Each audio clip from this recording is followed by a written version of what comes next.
তো হ্যালো বন্ধু, হোলি কিভাবে তৈরি হয়েছিল আমাদের জানা ছিল না। ভিডিওটা দেখে বুঝলাম হোলিটা কিভাবে তৈরি হয়েছে। আর যাদের জানা ছিল না তারা কমেন্টে লিখে জানাবে কার কার জানা ছিল না।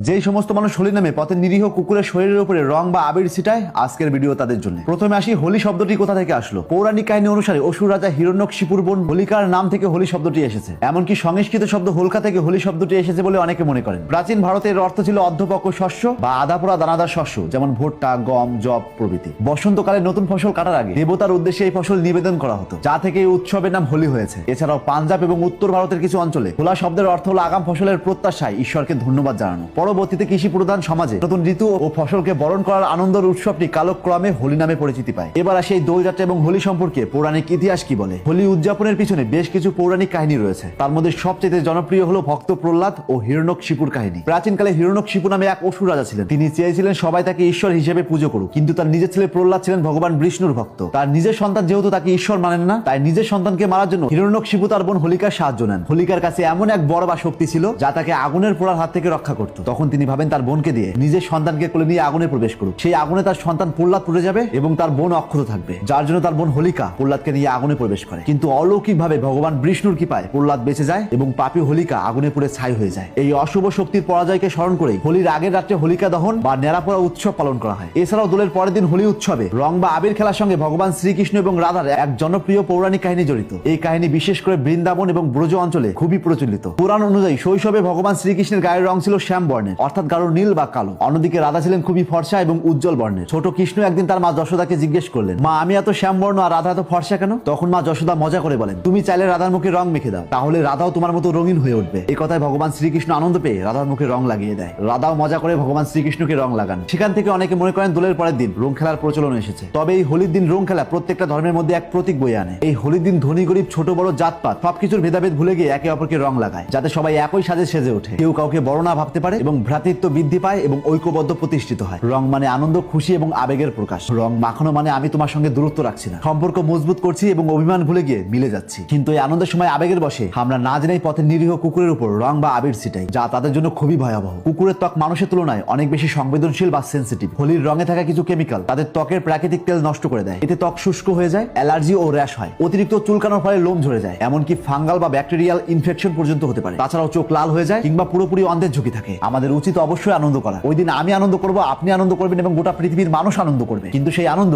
কখনোই যেন অন্য কারো না ক্ষতি করে। আর এই ভিডিওটি প্রচুর শেয়ার করুন যাতে সবাই সচেতন হয়। আর আমার পক্ষ থেকে সবাইকে জানাই হোলি এবং দোলযাত্রার অনেক অনেক শুভেচ্ছা। তাই আজ থেকে চোখ খুলুন আর এরকম ইন্টারেস্টিং ভিডিও প্রতিনিয়ত পাওয়ার জন্য তাপস এক্সপ্লোরার পেজটিতে ফলো দিয়ে রাখুন।